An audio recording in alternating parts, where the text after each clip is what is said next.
예수님 이름으로 감사하며 기도합니다.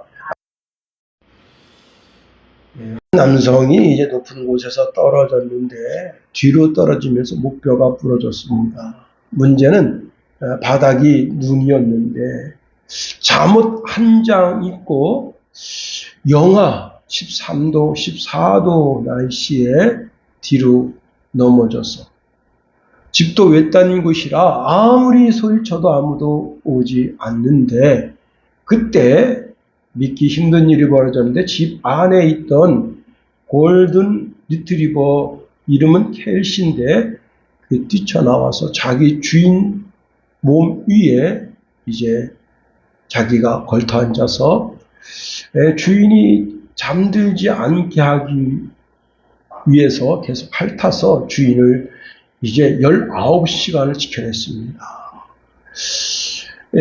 이제 그 아침 일찍 이 집에 계란을 얻으러 온 이웃집 남자로부터 발견됐는데 그 남자가 이제 911에 전화해서 911이 와서 그 남자를 싣고 갔는데 정상 체온이 36도잖아요.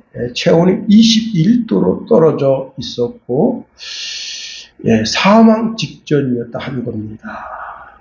그 의사가 이렇게 말했습니다. 개가 없었다면 당신은 살아남지 못했을 것입니다. 비록 개지만 그날의 영웅이 되었다 하는 겁니다. 고린도후서 3장 6절에 보면 그가 또한 우리를 새 언약의 일꾼 되기를 만족하게 하셨으니 율법 조문으로 하지 아니하고 오직 영으로 함이니 율법 조문은 죽이는 것이요 영은 살리는 것이니라 말씀합니다. 영은 살리는 것이다. 참으로 귀한 말씀입니다. 성령은 죽은 우리의 영혼을 살리신다는 겁니다. 오늘 이 시간도 이 예배에 성령의 바람이 불어와 저와 여러분의 영이 살게 되기를 예수님의 이름으로 축원해 드립니다. 예수님께서도 요한복음 6장 63절에 살리는 것은 영이다 말씀하시면서 내가 너희에게 하는 이 모든 말이 영이고 생명이라 말씀하십니다. 우리 예수님은 우리 영을 살려주시는 분이시다 하는 거죠. 예수님의 모든 말씀이 영이고 우리를 영원한 생명을 우리에게 영원한 생명을 주시는 분이시다. 고린도전서 15장 45절에 보니까 기록된 바 첫사람 아담은 생명이 되었다 함과 같이 마지막 아담, 예수님이죠. 마지막 아담은 살려주는 영이 되었나니 말씀하십니다. 예수님은 우리 영혼을 살려주시는 분이시다. 특별히 요한복음 6장은 성만찬과 아주 밀접한 관계가 있는 말씀인데 당시 이제 오병이어의 기적을 수많은 사람들이 경험하고 예수님을 찾았습니다. 이때 예수님을 찾아온 이들을 예수님께서 아주 엄하게 책망하시는데 이렇게 말씀하십니다. 내가 진실로 진실로 너희에게 말한다. 너희가 나를 찾는 것은 표적을 본 까닭이 아니요 떡을 먹고 배부르는 까닭이로다. 썩을 양식을 위하여 일하지 말고 영생하도록 있는 양식을 위하여 하라. 이 양식은 인자가 너희에게 주리니 인자는 아버지 하나님께서 인치신 자니라 말씀합니다. 영생하도록 있는 양식을 위하여 일하라는 거예요. 영생하도록 있는 양식을 위하여 일하라. 그랬더니 이들이 물었습니다.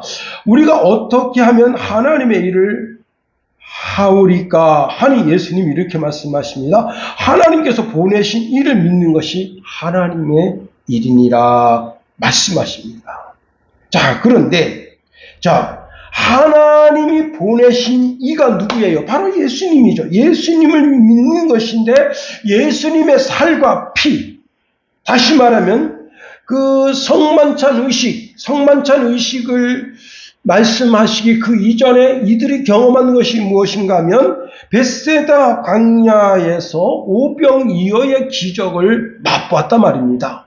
그건 육신의 양식인데 육신의 양식으로는 영혼을 살릴 수 없다는 거예요. 그러므로 예수님께서 자신의 살과 피를 먹고 그것을 통해서 영생하도록 있다, 그렇게 말씀하신 겁니다. 그럼 예수님의 살과 피가 뭐예요? 예수님이 십자가에서 우리를 위하여 물과 피를 쏟은 그 모든 일련의 과정, 예수님께서 3년 반 동안 제자들에게 말씀 사역하신 그 과정, 그리고 십자가를 지신 그 과정, 그 모든 과정을 보고 예수님이 주와 그리스도이심을 믿는 것이다. 그런데 이 말씀을 듣고 예수님을 따르는 12제자를 위시로 한 70명의 제자, 수많은 제자들이 있는데 그 제자들의 믿음이 흔들렸다는 겁니다. 심지어는 예수님의 12제자도 마음이 흔들렸어요. 그래서 웅성웅성됩니다. 그때 예수님 말씀하십니다. 너희도 가려느냐? 예. 시몬 베드로가 대답합니다. 주여, 영생의 말씀이 주께 있사오니 우리가 네게로 가오리까? 우리가 주는 하나님의 거룩하신 자이신 줄 믿고 알았사옵나이다 했습니다. 우리의 영혼을 살리는 영생의 말씀은 오직 예수님 당신에게만 있습니다. 이 말씀이 우리 영을 살립니다. 예. 말이라는 것이요, 참 신기하고 놀랍죠. 말에는 그 사람의 인격이 들어있습니다. 말은 그 말 속에는 그 사람의 지정의가 들어있다는 겁니다. 그 사람의 말을 들으면 우리가 그 사람의 지적 상태를 알 수 있죠. 아, 이 사람 많이 배운 사람이구나. 아, 이 사람 못 배운 사람이구나.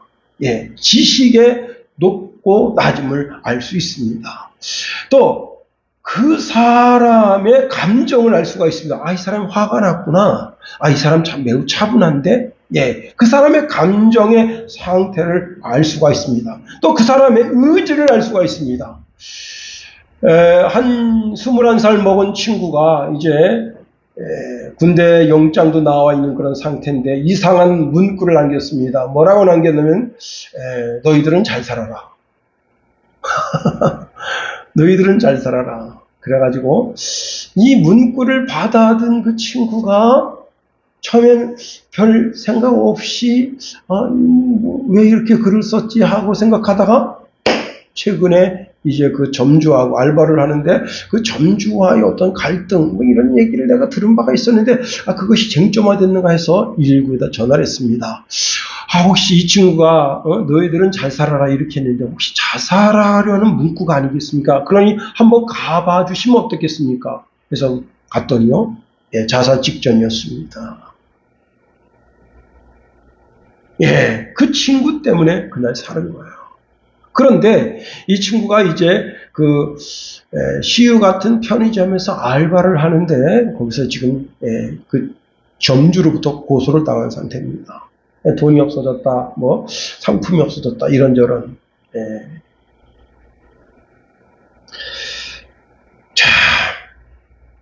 참 알바를 해서 얼마를 벌겠어요. 근데 그 점주가 아주 악덕 점주입니다. 그렇게 해서 여러 사람한테 고소고발을 해가지고요, 몇백만 원씩 뜯어낸 사람이에요. 이 사람이.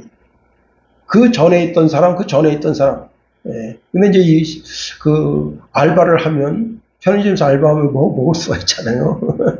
그런 거 빌미 삼아가지고 너 고소하겠다. 너 완전히 사회에서 매장하겠다. 이런 말에 그냥 너무 그냥, 내가 무슨 큰 죄를 졌나 보다 하고, 그런 상태였었어요. 그렇습니다. 여러분. 그런데, 자, 우리가 말 가운데 누구의 말을 참 조심해야 되는가 하면요, 무당의 말을 참 조심해야 됩니다. 무당이 어떤 말 한마디를 건네줍니다. 야, 올해 물 조심해라. 그런데 자기 지인 중에 한 사람이 물에 빠져 죽다 살아났습니다. 그러니까 이 사람이 이렇게 말합니다. 와, 내 액을 걔가 액땜했네. 자, 무당의 말이 그 사람의 지정의를 변화시켜서 그 사람의 인격을 변화시킨 겁니다. 그리고는 그 사람의 그 무당의 말이 그 사람의 삶을 얼매게 한 거예요. 그리고는 친구가 바닷가에 가서 그냥 물 몇 번 먹고, 야, 나 그때 죽자 살아. 그러니까, 네가 내 때문에 했구나. 응? 여러분, 목사가 지금 말을 하는 이 말은 목사의 말이 아닙니다. 하나님의 말씀을 풀이해서 전해주는 사람입니다. 그런데 하나님의 말씀이 뭐라고요? 예수님의 말씀이고 예수님의 말씀이 영이고 생명이라는 겁니다. 마귀의 목적은 아주 분명합니다. 영혼을 도둑질하고 죽이고 멸망시키는 것이 마귀의 목적이다. 예수님이 이렇게 말씀하십니다. 내가 온 것은 양으로 생명, 조에 영원한 생명을 얻게 하고 더 풍성히 얻게 하려는 것이라 말씀하십니다. 여러분, 우리가 이 시간에 유명한 강사의 말을 들으러 온 것이 아니잖아요. 김용호 목사가 무슨 유명한 강사가 되겠습니까? 무슨 심리적인 그런 것을 통해서 여러분의 심리를 고치는 그런 사람이 아니잖아요. 여기 있는 김용호 목사는 오직 성경에 묶여있는 사람이라는 겁니다. 그래서 성경을 연구하고 풀이해 주는 거예요. 그런데 우리가 묵상하고 상고하는 모든 말씀, 심지어 예수님이 하신 모든 말씀이 누구의 말이냐면 하나님 아버지의 말씀이라는 겁니다. 요한복음 12장 48절 50절에 보니까 나를 저버리고 내 말을 받지 아니하는 자는 심판할 이가 있으니 곧 내가 한 그 말이 마지막 날에 그를 심판하리라.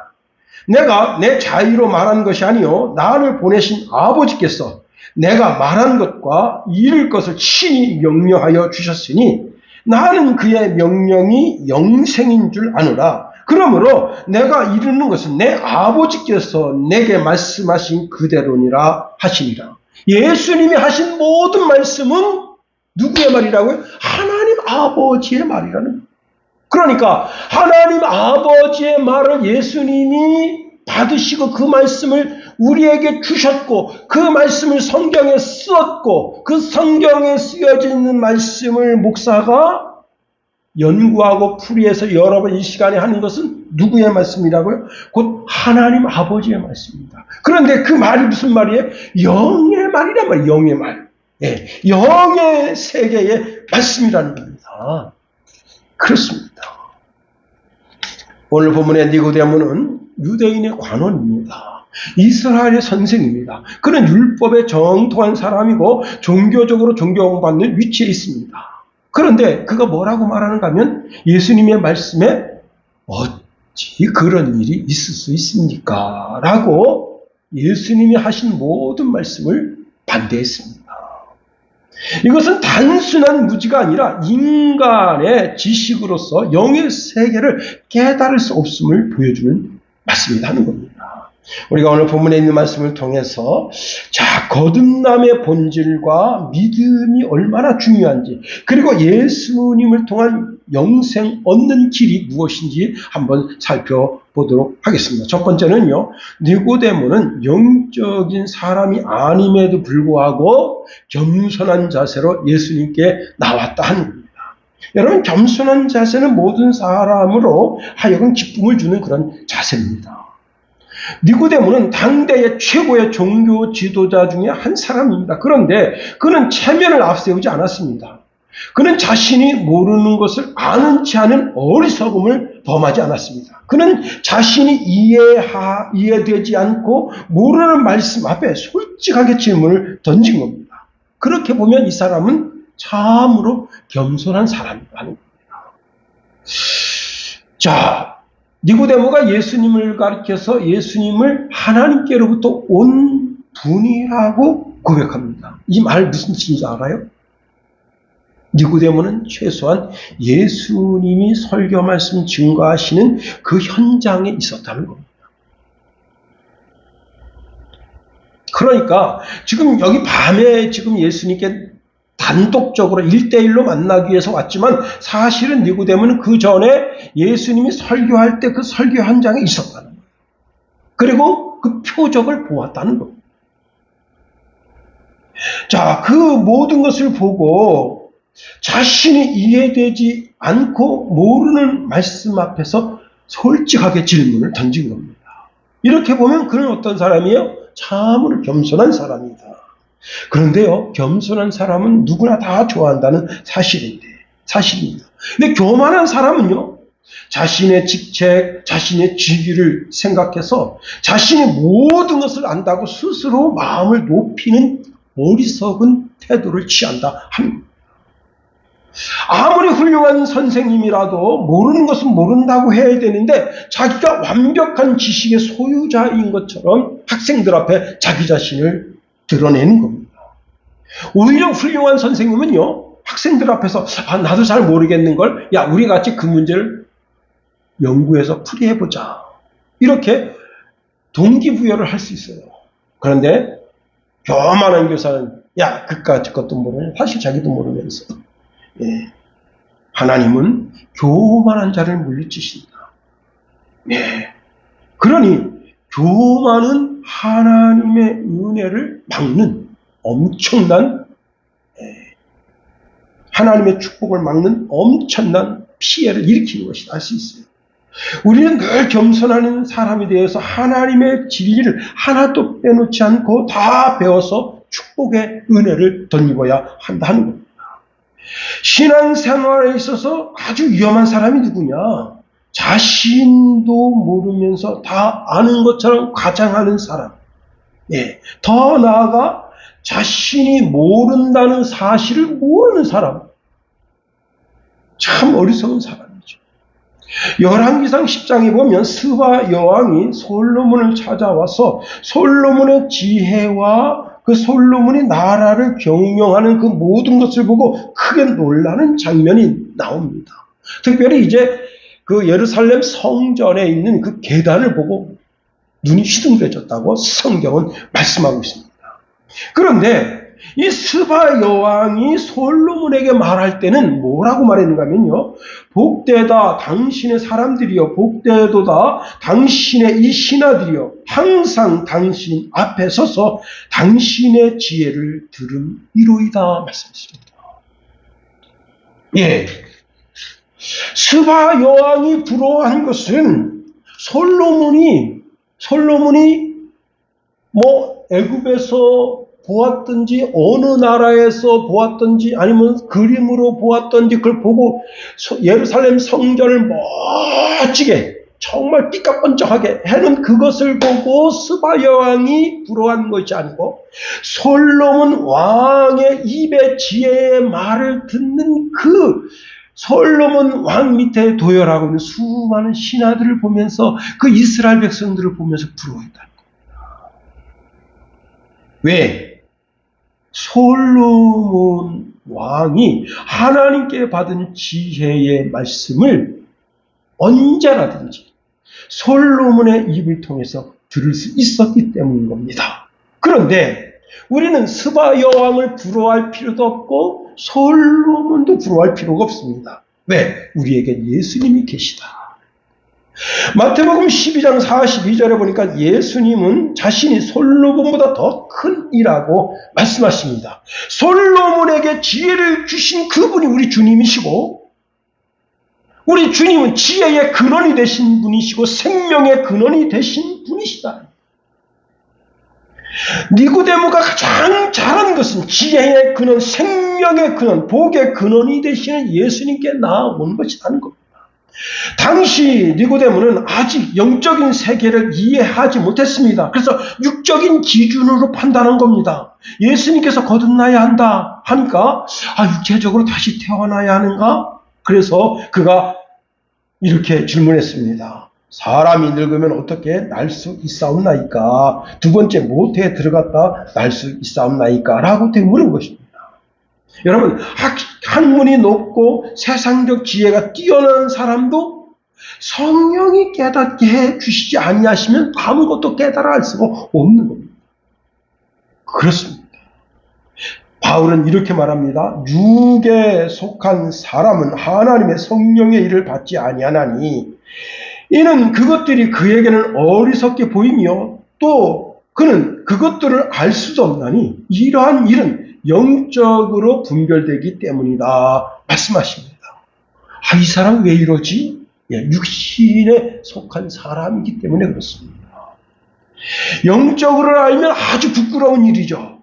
위대한 철학자, 훌륭한 종교 지도자라도 영의 눈이 열려야 되는 거예요. 하룻강아지가 호랑이 무서운 줄 모르는 것은 눈이 떠지지 않았기 때문입니다.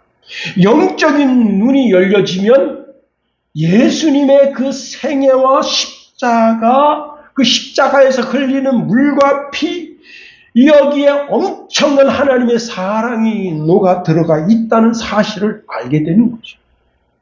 그래서 우리는 이렇게 고백해야 됩니다. 내 눈을 열어 주의 기이한 법을 보게 하옵소서.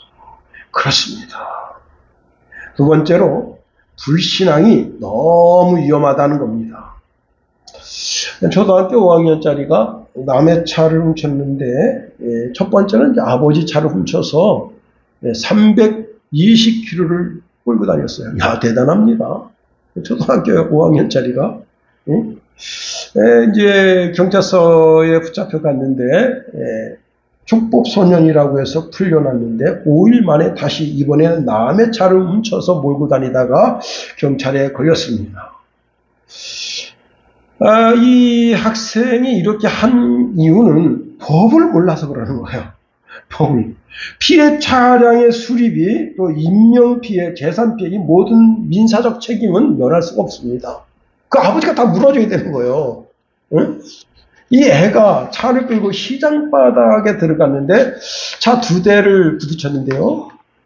그 부딪힌 차 수리비가 한 대가 240만 원 나오고 한 채가 360만 원 나왔는데 수리비가 그런 거지. 차를 3일 동안 맡기면 그 3일 동안 이제 이 사람이 차를 빌려서 타고 다니잖아요.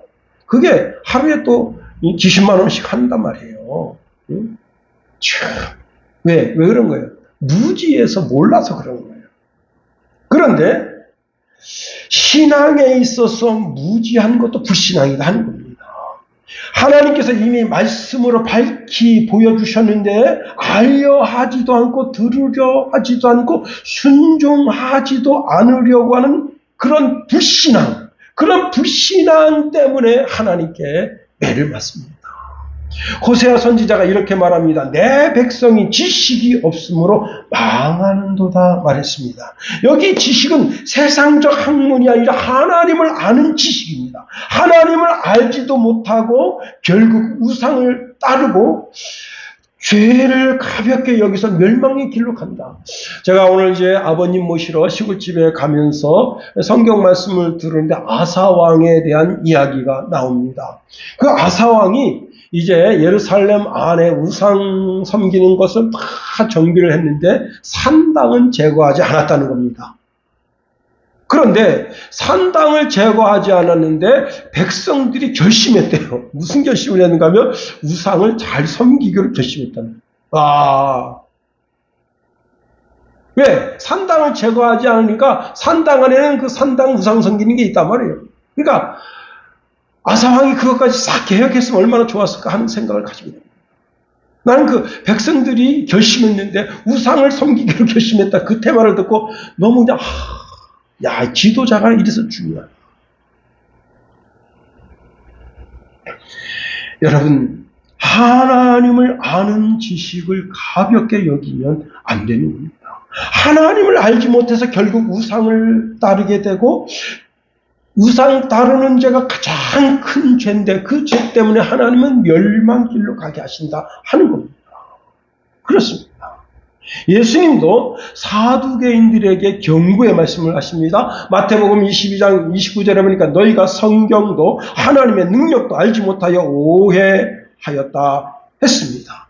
무지는 사람을 영적인 오류에 빠지게 한다는 겁니다. 영적인 분별력을 잃게 만들고 결국 하나님의 뜻과 반대된 길로 가게 한다는 겁니다. 우리가 하나님의 말씀을 잘 알아들어야 됩니다. 들을 귀가 열려야 된다 하는 겁니다. 말씀을 읽고 설교 말씀을 잘 들어야 되고요. 깨달아 알아야 되고 그 말씀에 순종하는 삶을 살아야 되는 겁니다. 요한복음 17장 3절에 보니까 영생은 곧 유일하신 참 하나님과 그가 보내신 자 예수 그리스도를 아는 것이니라 말씀합니다. 자, 오늘 본문의 말씀해 보세요. 12절. 우리 한번 12절 다 같이 한번 읽어볼까요? 12절입니다. 시작. 내가 땅의 일을 말하여도 너희가 믿지 아니하거든 하물며 하늘의 일을 말하면 어떻게 믿겠느냐. 예. 자, 여기서 불신앙이 얼마나 무서운지를 알게 되는 겁니다. 예수님은 전능하신 하나님의 아들이십니다. 그런데 그 불신앙 때문에 예수님을 경험했습니다. 예수님의 설교를 들었습니다. 한밤중에 예수님을 찾아봤습니다. 그런데 영적인 눈이 어두워서 내 앞에 계신 이분이 누군지를 몰라요. 예수님이 이제 자기 고향 나사렛에서 많은 능력을 행하지 않으셨습니다. 그 이유가 무엇인가 하면 그들이 예수님을 주와 그리스도 믿지 않았기 때문입니다. 예수님이 하나님의 능력이 부족해서가 아닙니다. 믿지 않는, 즉 불신앙이 그들 심령 가운데 가득하니까 거기서 한 번도 기적을 행하지 않으셨습니다. 여러분, 내가 뻔히 아는 가정들 아니에요. 그 가정들의 숟가락이 몇 개 있는지, 그릇이 몇 개 있는지, 그 가정이 뭐가 필요한지 다 아는 가정들이잖아요. 그런데도 주님은 아무 기적도 행하지 않으셨다는 겁니다. 그렇습니다. 여러분, 그러므로 나의 신앙을 돌봐야 됩니다. 내가 입술로는 하나님 믿는다고 말하면서도 실제의 삶 속에서는 염려와 두려움 속에 살아갈 때가 많습니다. 문제가 일어나면 먼저 낙심하고 인간적인 계산부터 하고, 그것은 신앙인의 삶이 아니다는 겁니다. 믿음은 단순한 긍정적인 생각이 아닙니다. 믿음은 하나님의 말씀을 신뢰하는 것, 즉 눈에 보이지 않아도 하나님의 살아계심을 믿고 약속하신 말씀을 붙드는 것, 그것이 바로 신앙이다. 여러분, 자기 눈앞에 만왕의 왕이시고 만주의 주이신 예수님을 놓고도 불신앙으로 어떻게 이런 일이 있을 수 있겠습니까? 하고 그 발길을 돌이키는 어리석음은 없어야 한다 하는 겁니다.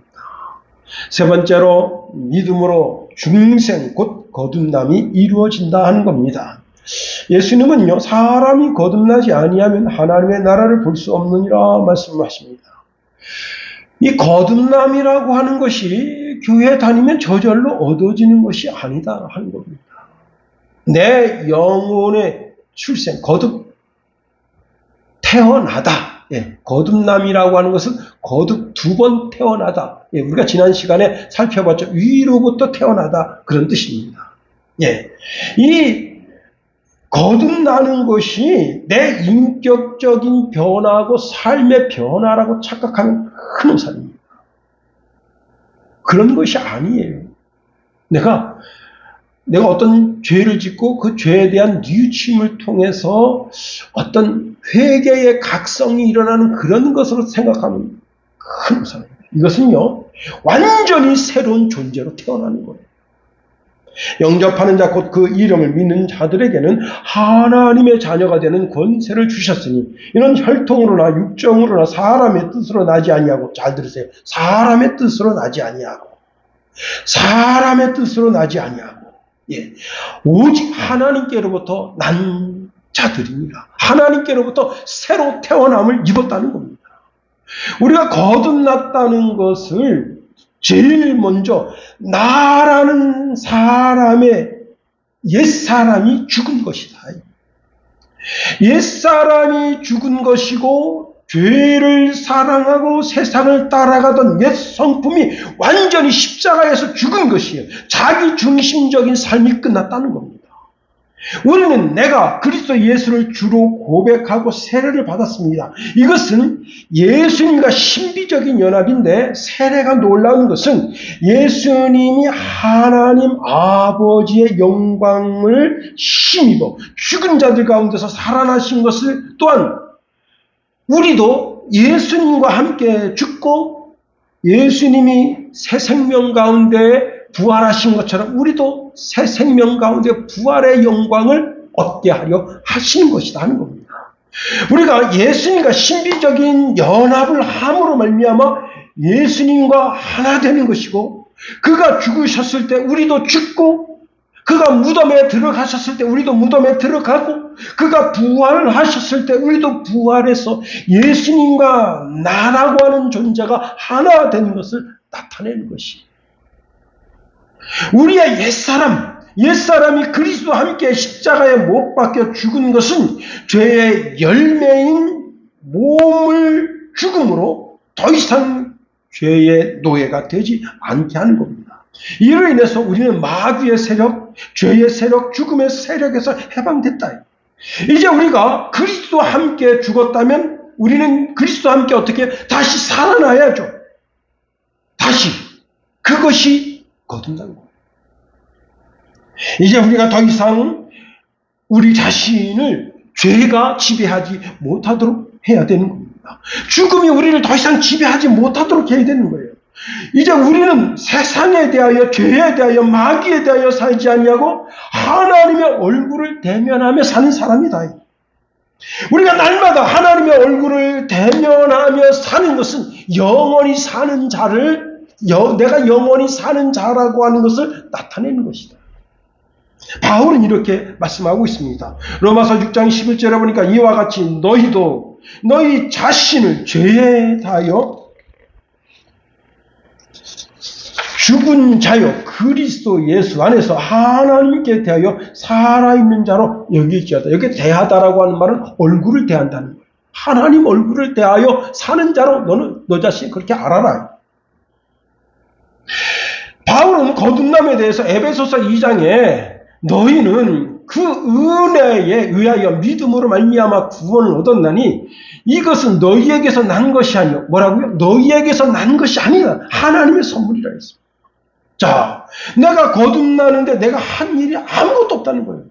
전적인 하나님의 선물이다. 우리가 예수님을 나의 주 나의 그리스도를 믿을 때 영혼의 구원이 이루어졌다는 겁니다. 이것은 이미 2000년 전 저 갈보리 십자가에서 이루어졌다는 거예요. 이제 누구든지 예수님을 주와 그리스도를 믿기만 하면 2000년 전에 있었던 그 예수님의 생애와 고난과 죽음과 장사됨과 부활됨과 그리고 하나님 보좌 우편에 앉게 되는 그런 거듭난 자의 축복을 받게 되어져 있다. 이게 누가 정했느냐? 이 법을 하나님 자신이 정했다는 거예요. 사람의 노력이나 도덕적 행위로 거듭날 수 없다는 겁니다. 금욕주의나 선행주의로 거듭날 수 없다는 거예요. 자신의 죄의 문제를 해결할 수 없다는 거예요. 스스로, 인간 스스로는 자기 자신을 새롭게 할 만한 능력이 없다는 거예요. 오직 예수님의 십자가의 공로로만 우리에게 새 생명이 주어진다는 겁니다. 우리가 예수님을 주와 그리스도로 받아들이고 주님의 통치를 인정할 때 성령께서 내 안에서 역사하셔서 새 사람의 일을 나타내신다 하는 겁니다. 여러분, 신앙의 핵심은 행위 이전의 믿음이다. 믿음으로 구원을 받고 믿음으로 새 생명을 얻는다. 니고데모가 이렇게 말합니다. 어찌 이런 일이 있을 수 있나이까 하고 물러났습니다. 그런데 여러분, 그 밤에 겸손하게 예수님 찾아오는 것이 그것이 복이다. 여러분이 힘들고 어렵지만 주의 전에 나오는 것이 복이다. 이 시간에 여러분 김용호 목사가 전하는 말이 세상적인 무슨 유창한 어떤 사회적인 명강의를 하는 게 아니잖아요. 설교 말씀을 듣는 여러분이 참 복된 것은, 자, 니고데모가 어찌 이런 일이 있을 수 있겠어요. 그 예수님에게 실망하며 어쩌면 그 발길을 돌이켰는지도 몰라요. 그런데 실로 놀랐습니다. 요한복음 7장에 보면 공회에서 예수님을 변호했습니다. 여러분, 예수님 변호한다는 게 뭐예요? 지금 공회 사내들인 공회 71명, 그 71명을 1명 중에 70명을 적으로 둔 거예요. 왜? 이 사내들인 공회가 예수님 잡아 죽이기로 작정했단 말이에요. 언제? 우리가 이미 살펴봤죠? 예수님 성전을 정결하게 하던 그날, 그때부터 저 새끼 저 죽여야 되겠다. 우리의 이 돈을 강탈해가는 나쁜 놈이네. 그때부터 죽이기로 마음에 결심했습니다. 그런데 그 예수님 반대편에 서는 건 뭐예요? 그 사내들인 공회를 적으로 두는 거예요. 이게 자기 생명 내놓지 않고 예수 못 믿는 거예요. 여러분, 우리는 다 예수님을 위해서 내 생명을 내놓은 사람들입니다.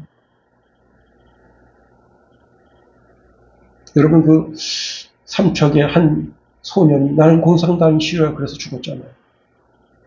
우리는 마귀가 싫어. 이렇게 고백하면서 순교를 받아들여야 됩니다. 자, 거기 요한복음 7장에 보면 이제 이 사내들인 공회가 예수님을 정죄하려고 할 때 우리 율법은 사람의 말을 듣고 그 행한 것을 알기 전에 심판하느냐 하고 공개적으로 예수님 편에 들은 겁니다. 여러분, 니고데모가 확실히 변화받았다. 즉 거듭났다고 하는 것을 어디서 보여주는가 하면 예수님 십자가에 돌아가셨을 때 예수님의 장례를 주도적으로 행했다는 겁니다. 예, 니고데모는 당시 예루살렘의 큰 부자인 아리마대 요셉과 함께 예수님의 장례를 준비합니다. 요한복음 19장에 보면요, 몰약과 치명 섞은 것 100근쯤 가져왔다는 겁니다. 예, 100근쯤 가져왔다. 예수님 장례를 주도적으로 치른다? 그게 뭐예요? 내가 예수님의 장자다. 영적인 장자다. 그 장자를 나타내는 거예요. 장례는 장자가 주도해서 치르는 거예요. 자, 그리고 이때가 굉장히 위험한 시기예요. 왜? 예수님 십자가에 못 박아 죽이는데 니고데모 하나쯤이야. 이건 아무것도 아닙니다. 그런 상태예요. 자기 목숨을 내걸지 않으면 이 일을 행할 수 없는 겁니다.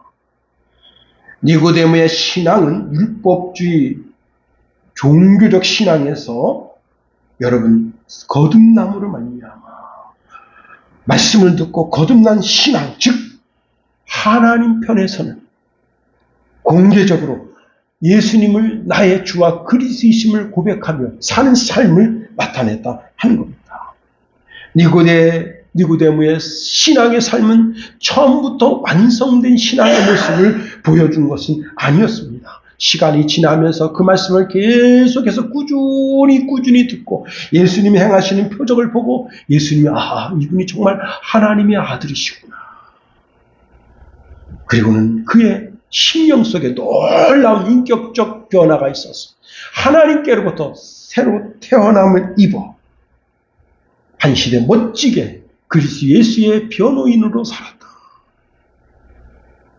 오늘 이 말씀을 통해서 우리도 멋지게 변화받아 거듭나서 한 시대에 그리스도 예수의 증인이요 변호인으로 멋지게 살아가는 저와 여러분 다 되기를 예수님의 이름으로 축원해드립니다.